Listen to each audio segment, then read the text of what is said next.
were told Led Zeppelin never says yes. It's very hard to get. And I was like, no, no, no, no, no, no, no, no, no.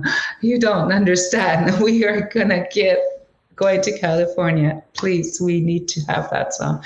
So it was the last one that was approved, but I really fought. I realized that I can really fight when I want to, in a sense where I'm like, we have to find a way. We can do this. They must accept, and they did. I mean, their publishing team. So.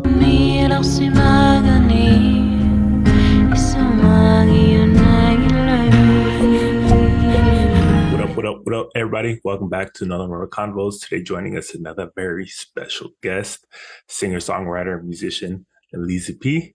Thank you for joining us. Thank you for having me.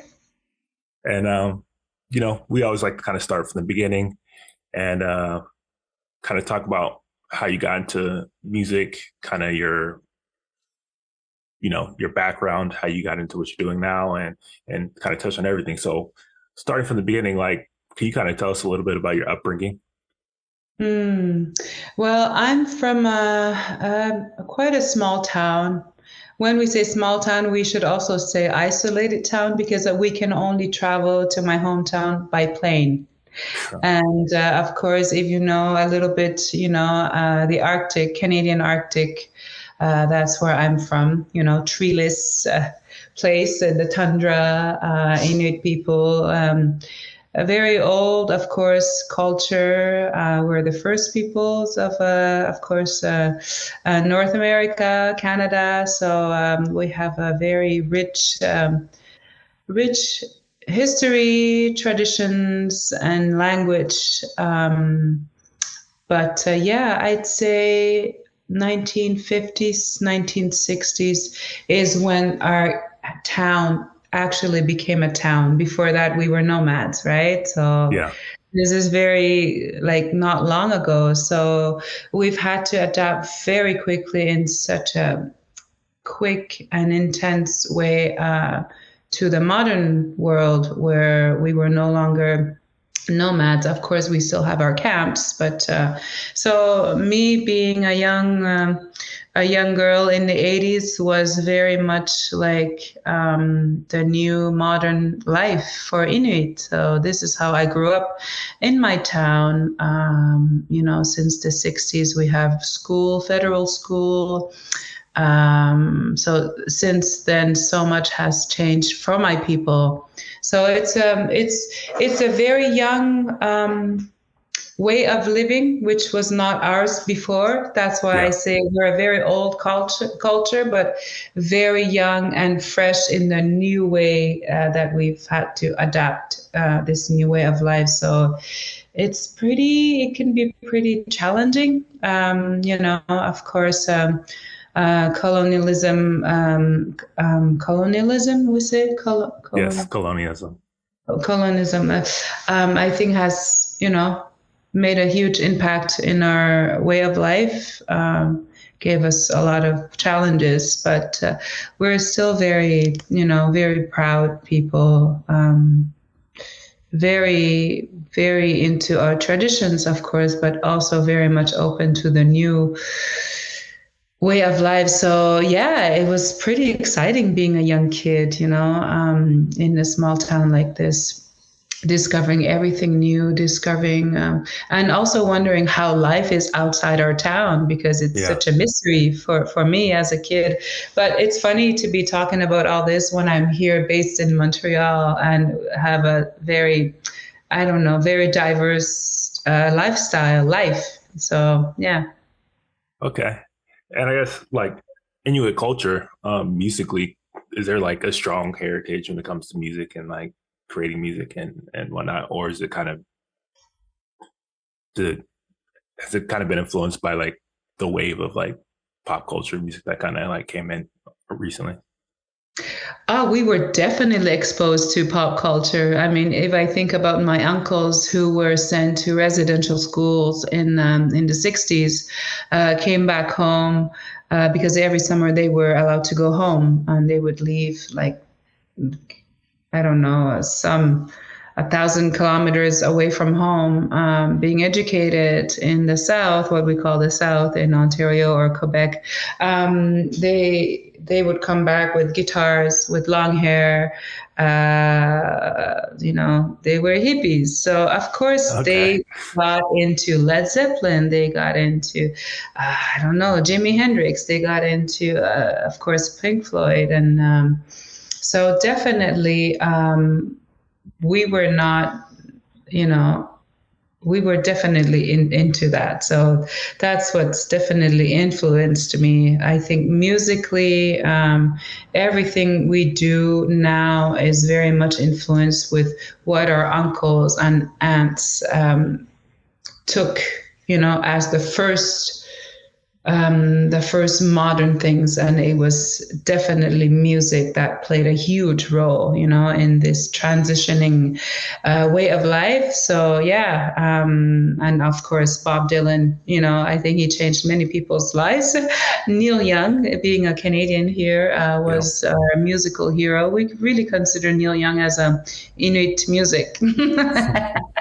So yeah, we're very into that, and we sometimes people they think it's funny because they see us like people who never moved, who are just in this place where it's cold and there's the snow and that's it. I'm like, no, no, no, no, no.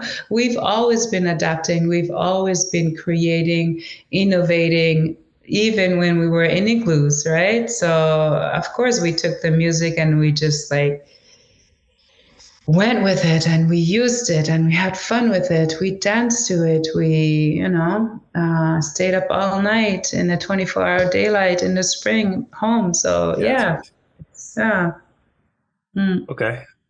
So what was kind of your earliest experiences with music and like pop music? Like who were your like some artists that drew you to it first? Wow. I think. I mean, when I think about this album that I'm making, Inuktitut, which will be out in September 15, it's an album about awakening memories. And when I started listening to these, what seemed to be like fun songs, pop songs, music that we were listening to when we were dancing, and what I also call the white people's music, right? I Yeah. mean, in a sense where they were huge hits on the radio, and of course they made it in the North.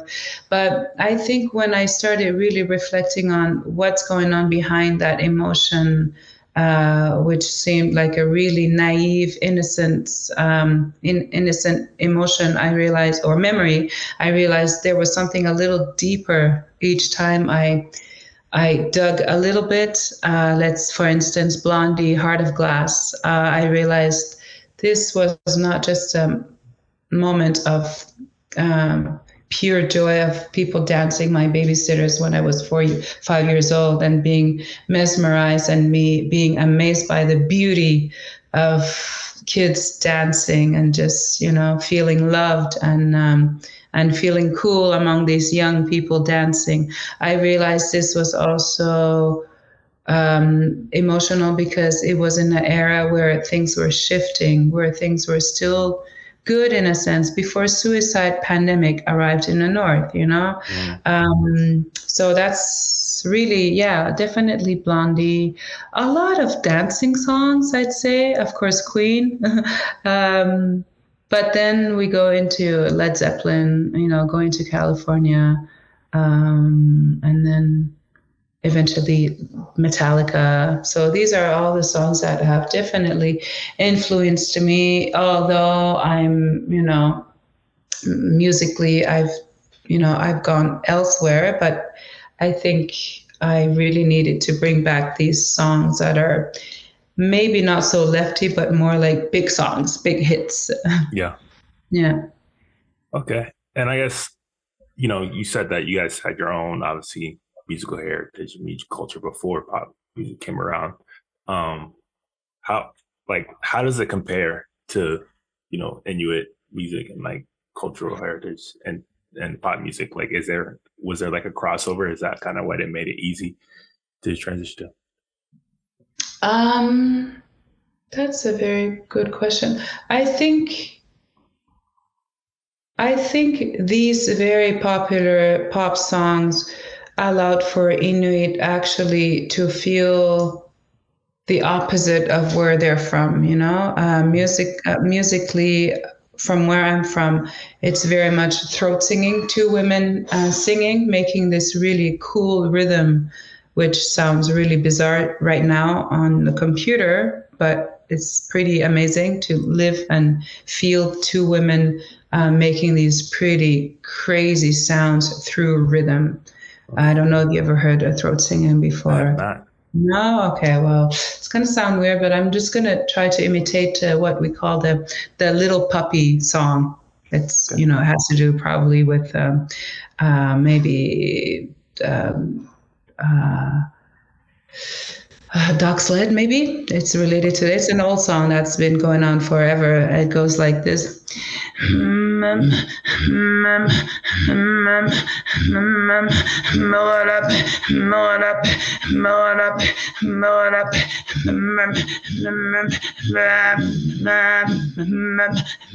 Imagine when it's two women replying to Okay. that, it creates this like amazing rhythmic music. So I think when you take that and you listen to, I don't know, disco songs, maybe they're related, I don't know, but definitely very different. And the feeling of, I think Inuit loved dancing. I think it's just something that they need because they are very happy. Simply, I think we chose music. I don't know, for instance, Born to Be Alive, if you think about it, it's this French composer from France who made up this disco song. And Born to Be Alive is probably, if you think about it, the lyrics talk about, wanting to stay alive. Because I think also, I think what we don't realize is that Inuit have are probably the highest rate of suicide in the whole world. Really? These people that, yeah, of course, a lot of indigenous communities, but Inuit are the highest. If you think about Greenland, Alaska, Inuit from Canada, it's a pandemic. It really is. So I think we take songs that are going to allow us to dance, but are trying to maybe remind us, that we were born to be alive. Yeah. We've always, we have, yeah, I think it's been very challenging. So I think musically, we like it when we are shaken a little bit and we move and we dance. So, Okay. Yeah. I had no idea, so I wouldn't like mm, understand that connection. yeah, That would make yeah. sense. Hmm. So, I mean, the throat singing, like you can still hear kind of the rhythm and the melody, like you would hear like any song. So, like, I mean, that kind of speaks to universality of music, like regardless of language, right? It's how it can cross over cultures and boundaries and whatever. Like just kind of having that feel for music. Yeah. Definitely. And also sometimes I think we also had our chanting, that told stories. So we're really definitely into being, listening to a song that tells a story. I think it's universal, of course, but also the way for me, how I transform my music. I realize there's a lot of space in what I do, because I'm from a place where the horizon is huge and we have no trees. And also the way we take the time for everything. We have no really notion of time in the north. It's another whole way of life, way of Yeah. seeing things. I'm still fighting over time, even though I've been in Montreal for 20 years. It's in my body, Yeah. I mean, when you said sun for 24 hours, it's hard to even think about time. It just seems never ending at that point. Oh yeah, and also like spring. It's very natural vitamins that are because you have sunlight, you know, you have sun Yeah. all the time, and you kind of go like, ooh, things become, I don't know, you just want to do wild things.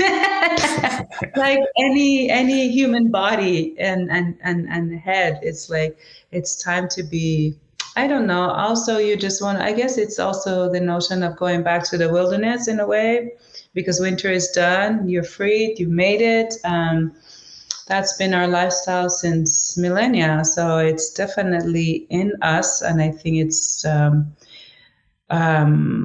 We have codes that are very different, you know, that is very close to the land. That is very, yeah, because we're dictated by the land.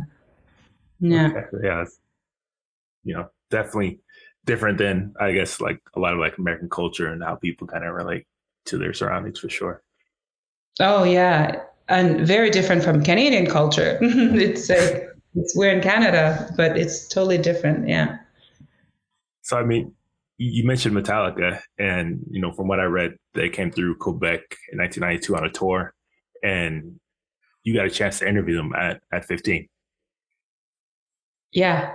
I interviewed Kirk Hammett when I was 15, close to 15, yeah.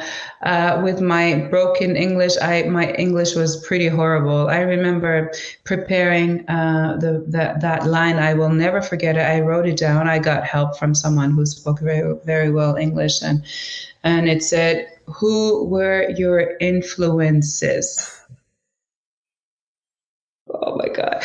And I always say it was probably his worst interview, but I hope he remembers it. I hope he remembers it because they were so kind. They were so, I think they were pretty cool and very picky with who they want to be interviewed, by Mm-hmm. who they want to be interviewed by in Montreal. And they chose two journalists, and one of them was this small little indigenous Inuit broadcasting company, and yeah, they got to interview for the TV James, and then they said, well, we have a young kid in the north who has a radio show. Can, one of you accept to do a quick phone call?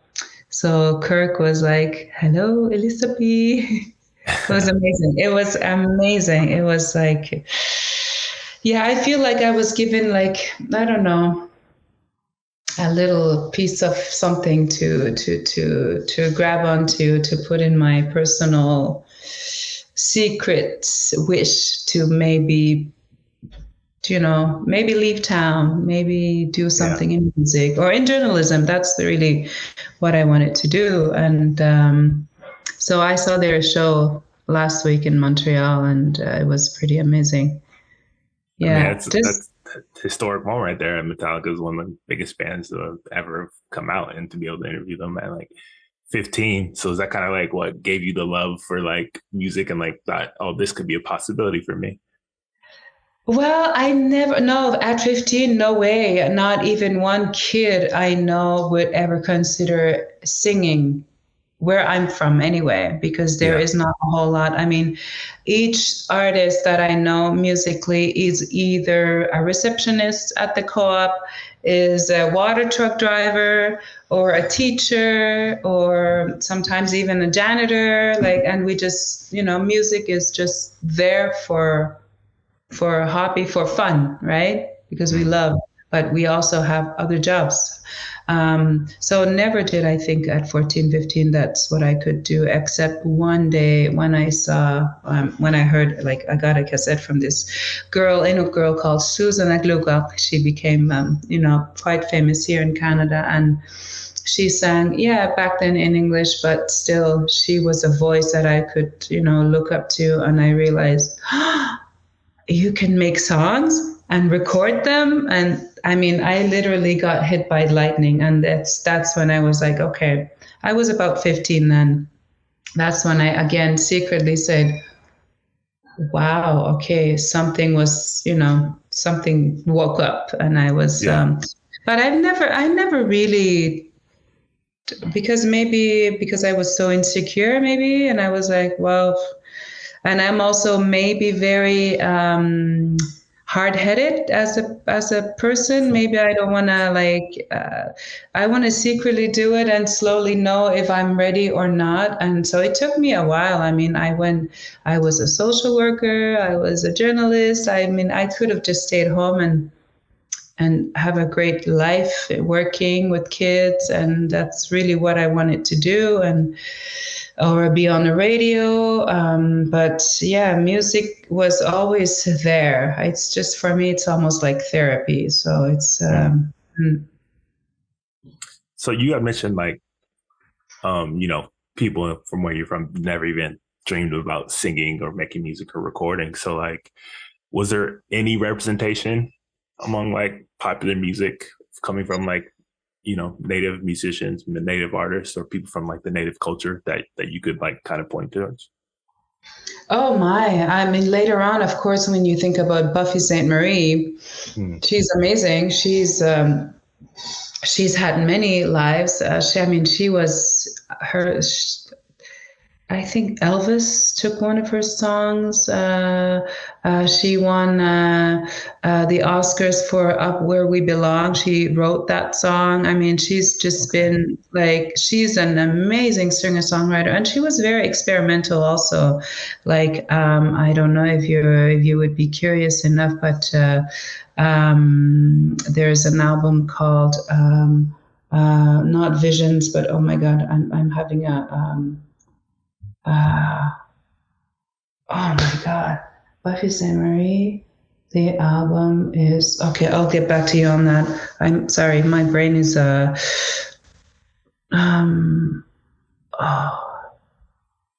Illuminations. The album Illuminations is, if you think about it, it's so experimental. It's crazy sounds, and she's in this world. So she's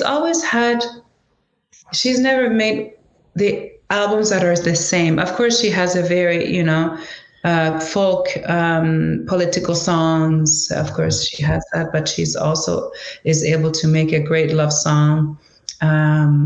She's just someone I really look up to, for sure. There's many, many of them. Yeah. But Buffy is the queen. She's just like, yeah.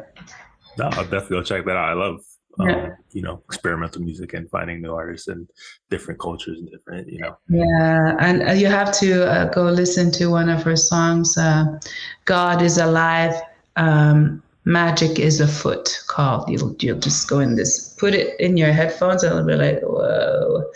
Yeah, she has an amazing voice too. Very special, yeah. Okay, definitely go check it out. Yeah.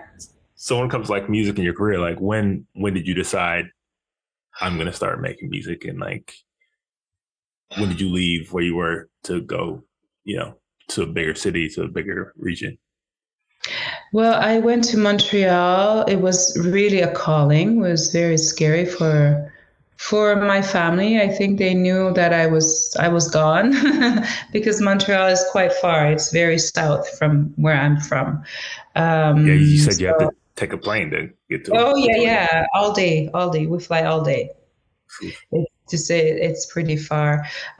So yeah, I wanted to study in communications, make films, maybe go into journalism. That's really what I wanted to do. I've always kind of done that in a way now, but very quickly I became a singer. I made a demo, and then we did an album. It was quite a good, nice success here. And ever since, I've just been living off of music for like almost 20 years, which is... It's an accomplishment. Which is crazy. I mean, yeah, it's amazing. And I get to travel, and I get to also do other stuff. I produce TV shows now for Indigenous celebration, which we didn't have here at all on national TV. So I also produce documentaries. I'm into also filmmaking. So I'm going to eventually take a break and just focus on the feature film that I've been wanting to do since 15 years, that I've just put on the side. So yeah, it's really exciting to be where I'm at right now. I feel very free to explore and to collaborate with other people. Yeah. And when you first started singing, did you start singing in French? Did you start singing in English? Inuktitut, like what was kind of like your Mhm. first language that you really started expressing yourself in? Yeah. I think English is really where I learned to really write songs because I have references. I've listened to music in English all my life, folk music to pop music, but definitely Inuktitut is also a fun language to explore musically with lyrics because I'm also a woman. I mean, I was a young woman exploring all these topics that maybe we've heard so many young men or Inuit men sing. There's a lot more Inuit musicians and singers historically. So it's interesting to have that space and that place to really tell a story and through a woman's vision. I think it's a fun thing to be able to do, to sing in my language and to be seeing either elders and young kids singing my songs with these big eyes and singing in our language. I think it's a pretty unique experience for sure. So I guess you're juggling like all these different languages. Is there like a difficulty when it comes to songwriting, or like especially early on when it came to songwriting and like expressing yourself in English versus expressing yourself in like your native language? Hmm. I mean, yeah, when a melody comes to you and it hits a chord, and then a first phrase will come out, it's either Inuktitut in English. This is still how I do it very instinctively. I try not to put barriers saying, okay, I must write a song in Inuktitut or in English. French is something that's still very hard for me. I speak it, but it's still harder because, yeah, sometimes I co-write. I only have like two songs that I wrote in French. So other than that, it's mainly surfing between French, in English and Inuktitut. So yeah, sometimes Inuktitut will really be about, like, let's say I have a window in front of me and I feel like I'm seeing my cousins or people back home. That's when I know it'll be in Inuktitut. And English is something maybe a little bit more like present moment where my surrounding is in Montreal vibe, maybe people I must speak to that are not in the north, maybe more like here. Yeah, so it's interesting to go from One to the other. it's like one people to another, different people I'm reaching out or I'm trying to address, maybe. Yeah. And what is kind of the response been from like, your community and where you came from when to your music, like when you started putting it out? Mm. Well, for this one, the new album that will be out, they've heard already four songs. It's a cover album, right? So it's a Yeah. very um, it was amazing to hear the first people we gave like a performance to 2 weeks ago was in the north, and to have all the people at the gymnasium run towards us, singing with the smile, people crying to a Blondie song in Inuktitut was just like, what? We were like, we didn't even have to sing. They all sang for us. It Yeah. was just so beautiful. I didn't realize it was going to make an impact like this, because these are not my songs. But at the same time, they are my songs and it's their songs because we adapted it to our story, to our language. So it's to bring these songs in the north and make it theirs. So it's a beautiful thing. Music is amazing Yeah. for that. It's amazing. Yeah. Yeah. And I mean, along your journey, you also got to do some like, some incredible things. Like you and got to do the NPR Tiny Desk a few years ago, which has turned into like this, massive platform for like all these different artists and different acts to like get seen and heard. So kind of what was your experience doing NPR in their Tiny Desk? My God. Bob Boylan, first of all, greeted us, and we had our little moment with him. He invited us to the cafeteria of NPR. It was like, and then afterwards, he was just so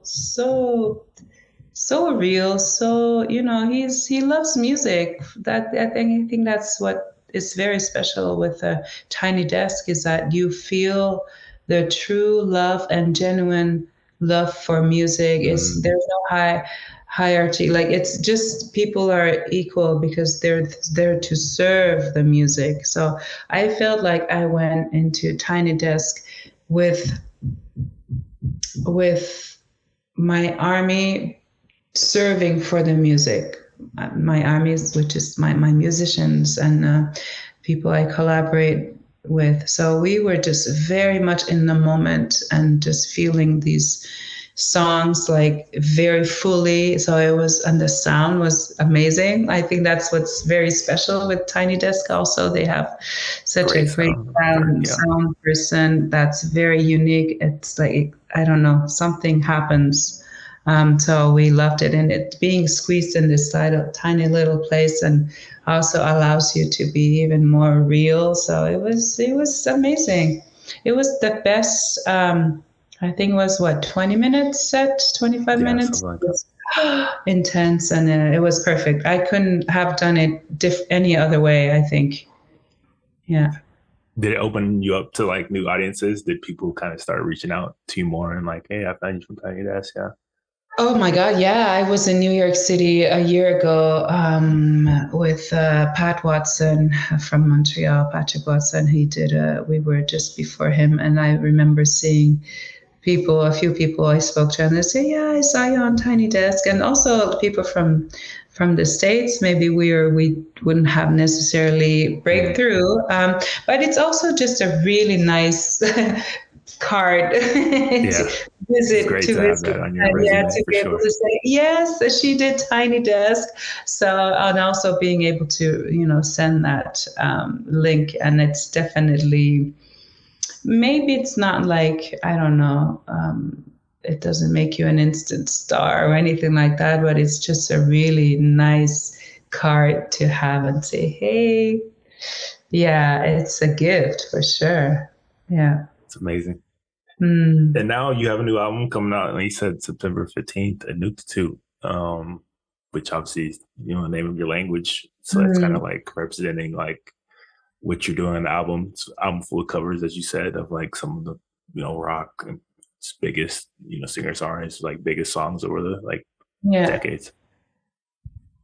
Oh yeah, that's it wasn't meant to really be something maybe that big production at the beginning. I just wanted to do it just because I was like, okay, I feel it's the time. I want to do it. I'll just go record for a week in a small studio with Joe, guitar voice, and I'll just release it whenever I want, just for fun. That's how it started out. Until I realized there's so much more work in my healing journey as an Indigenous woman, thinking about people back home, how they also need to heal, and how these songs were kind of like our, I don't know, yeah, these songs were very important for us in an era where we felt like for an instant of a song we felt safe. We Mm. were like these people who are what we called white people were for once in a way our friends, Yeah. a time where we didn't feel safe as an Inuit or indigenous people. So in a sense where it's also nice to be able to talk about something positive, a friendship, even though Led Zeppelin wasn't our friend, but they were definitely my uncle's friend because they listened to them. They felt like they could go and feel their emotions in a way, for once, feel light for an instant of a song. So I think that's the beauty. I think I also wanted to kind of find a way to express through my music and revisit them differently, but not too differently, because I also respect the melody. The great song is a great song, right? Um, but I definitely had a lot of fun adapting the songs, and also adapting a song when you love it so much, when it's so close to your heart and your people, is so much easier to do. So I definitely chose the songs that make me cry, that's for sure. Although Okay. there were I was songs like, that that's we how you pick your danced songs. to. And yeah, that was my secret little line, is like, if it makes me cry, then I'll sing it better and I'll be able to adapt it. I mean, trying to sing I Want to Break Free when you're not Freddie Mercury is really hard to do, because he does it so perfectly, so uniquely. Same thing with Cyndi Lauper. Cyndi Lauper, you can't try to steal her Yeah. voice. She has her. It's some are harder, I thought, but if you really feel the song, if it's really close to you, then you'll be able to find your way around your own story in that. So that was the process of this album. Yeah. I mean, it's funny that you say you pick songs that like made you cry, because one of the points I was saying from what I heard from the album, which I actually got to hear before, so was kind of how emotional it all felt. Like it felt like it was just oozing with emotion, and like especially speaking it in a different language and like kind of a different different sound arrangement definitely brought out the emotion in certain songs even more, I thought. Yeah, that was the really, really the challenge, to say, wow, I'm gonna do a cover album. Like who? Like it doesn't sound so serious. Yeah. It sounds so easy to do, but it was easy in a sense where it was these songs really, I chose them because they felt really close to me. So that was really how I had to go about and really focus on the moment and trying to be very genuine and be real about it, and not try to do something because it's cool to revisit a song and make it cool. And like, that was not the purpose, is to really see if I can really tell my story inside that song. Yeah. Yeah, I was going to ask, like, kind of what was your creative process when it came to actually doing these covers? Because there's different ways people, as an artist, you can approach it. You can like do it as a straight up cover and kind of just Mm. basically change vocally, or you can like really try to like put your own story and stamp on it, and like kind of reinterpret the meaning and like feeling of it. And I feel like you kind of like really like kind of transform these songs. So what was your kind of like your creative process when it came to like approaching these covers? Well, the first thing was to talk to my producer with who I worked for the last album, The Ballad of the Runaway Girl. He's a local Montrealer, amazing musician, arranger, and artist too. His name is Joe Grass. And I decided we're going to make this album, and how I had to approach him is to say, okay, Joe, I felt this song. I went jogging and I listened to the song. I was like, I'm feeling it, but maybe I'm not too sure what's going to come out. And then 2 days later, I said, all right, I'm feeling it. It's because I just came back home from my jogging and I was crying. So that's just what I was looking for. And I realized, oh my God, it's going to be so heavy, you know, because once you open those doors that's been locked, for so long, you realize once you open it, the rest are you start to see other doors and you're like, oh, what's going on? I went on this mysterious place called, healing, and also using the music, and start to really remember what was really going on, in that time, in that era. And oh, what was really going on with my friend? Why was he listening to Wild Horses so much obsessively every time he had a fight with his dad, And I was like, oh, and then I'm like,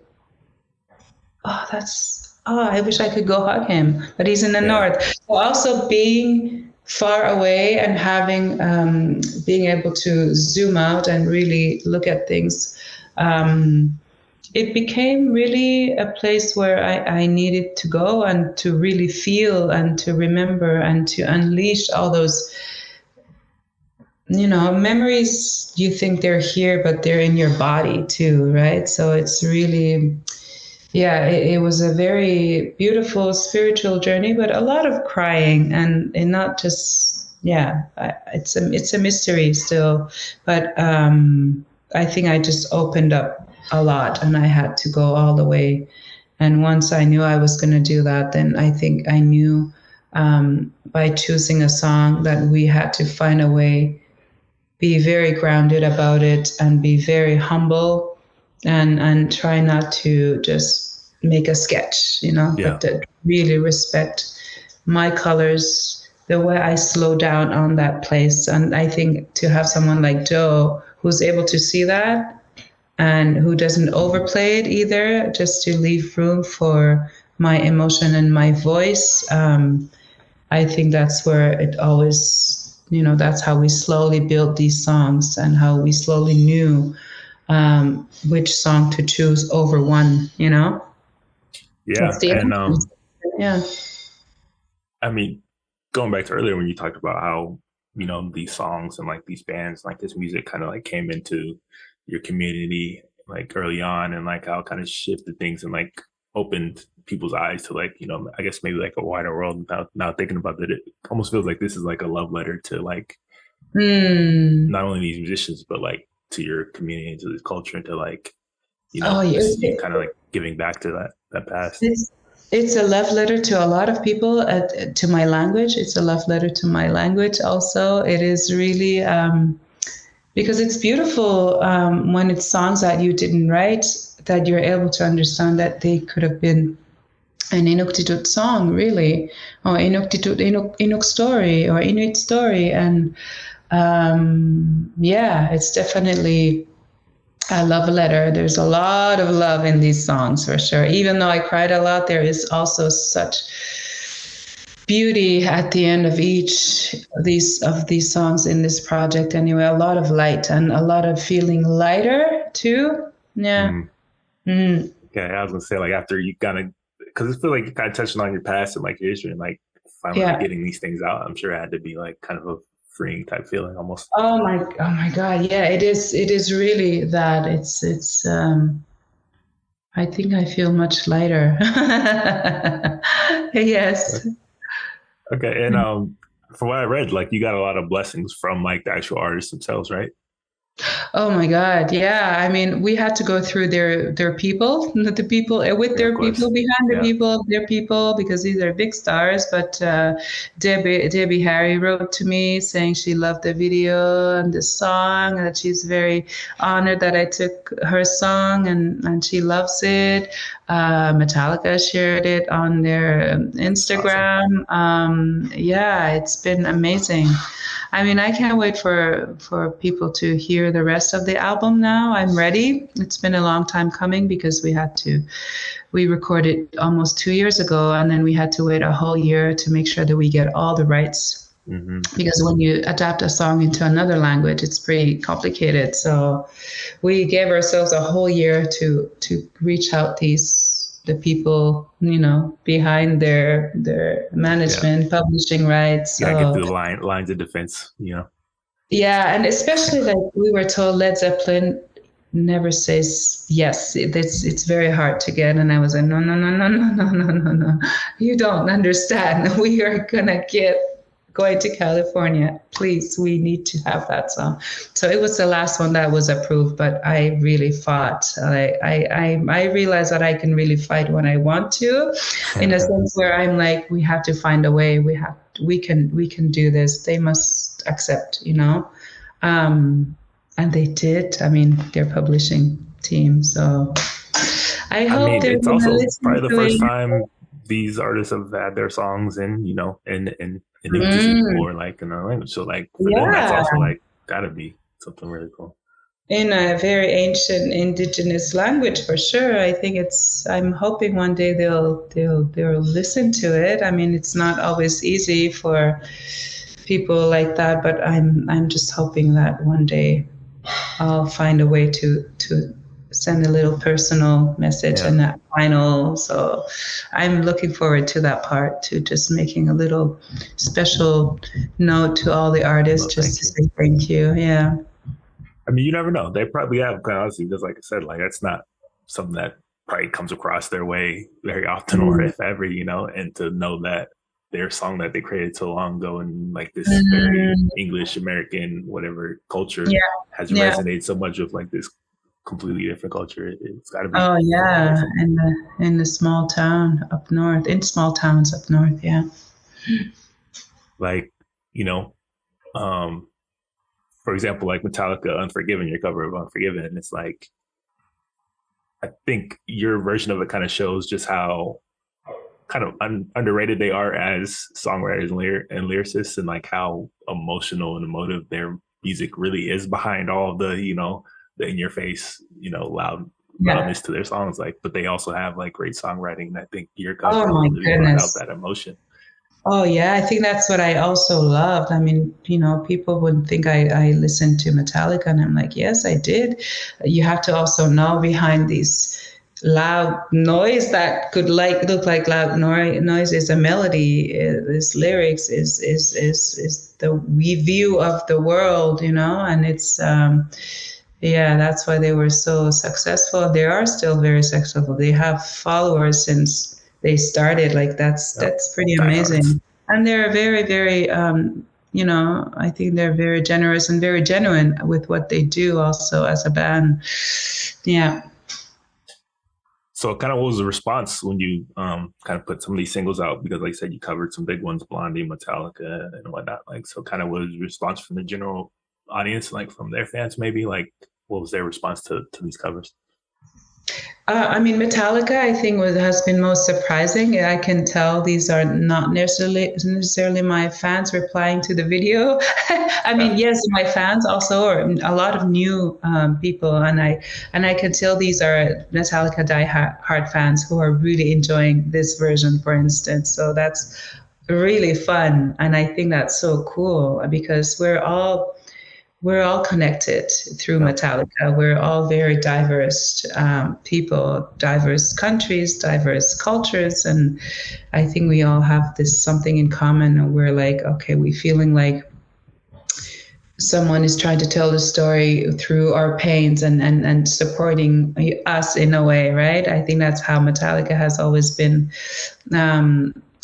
because it's not everybody. It's not a very different music than what you hear on the radio for sure. But the reaction overall is very emotional. Like when I see people or even journalists who took the time to listen to it, they're very like, okay, I had all these questions, but I just want to put them on the side and just talk to you, like, and it's an emotional experience more than I ever thought would be possible. And I think that's what's really beautiful too, is not necessarily being really able to understand why someone is emotional, but they're just emotional. And I'm hoping that the mirror I had on myself is able to go back into, Yeah.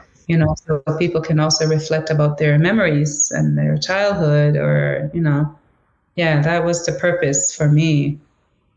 I think, I think you've accomplished that because again, I think you're like connecting all these different worlds and cultures together in this one album and these different covers. And then you're also like, um, you're also giving these people who grew up on these songs and like music, like a new kind of first time listening to it, like experience. Like, it's Mm, like, oh, because you get to hear from something like newly, completely different perspective. It's like almost hearing it for the first time again. yeah. Yeah, I'm hoping. I love hearing that because I don't really think about necessarily that, how people are reacting to it. But when I hear someone saying stuff like that, I'm like, oh yeah, that's true. That's so cool. Yeah, it is because like again, That's like Metallica great. has had what a billion covers, probably on YouTube and Yeah, then social media. But how many covers have they had in the two? And then like this way yeah, that you kind of presented it, probably none. very, very true. Yeah. So I guess is there any covers that? Well, before that, I also want to talk about Debbie Harry because she also gave you a shout out, and she's a really big star from Blondie and whatnot, and like she she gave you a nice little message. So kind of how's that feeling to be like Debbie Harry recognizes what I'm doing? Oh my, Debbie Harry. It's like, I think they're just very genuine, very, they're from the punk era and then, of course, disco era too, but they're just from this a community of artists, looking Mm-hmm. at their history, where they're from is just like, I think there's just some artists are just true big human beings, and that's how I view Debbie Harry and Blondie anyway. They're from an era where, where you were in it for the arts, so it's pretty amazing to have someone who I really look up to, who's an amazing performer and still is. It's amazing. I was the best birthday gift when she wrote to me in March. So it's like, wow. I feel like I've been blessed already. Yeah, with this album. Just message from her, personal message from her. When I saw you reached out to you, I was like, oh, of course she did, because she's always been like at the forefront of like embracing different cultures, different music. She was like the first one to actually rap on MTV music videos. Like she kind of introduced hip hop for the first time to the masses, which was crazy. Oh no, it's with like Jean-Michel, and it's always like she's from that world, and I'm like, wow, amazing. So I feel very blessed for sure. Do you have a favorite cover, or one that maybe challenged you the most, and like kind of? Oh, my favorite. I mean, I really do love Dreams, just because it's a ceremonial moment, I find. I really also love Wish You Were Here, just because with the brass and the quartet from Westerlies from New York City, who arranged this version. I feel like they took out all the pain and just lifted it, and I felt freed. Because it's a song we used to listen to as kids when we would lose a cousin over suicide. So for me, it's always been associated to hard times. I'm like, mourning and just like kind of heavy.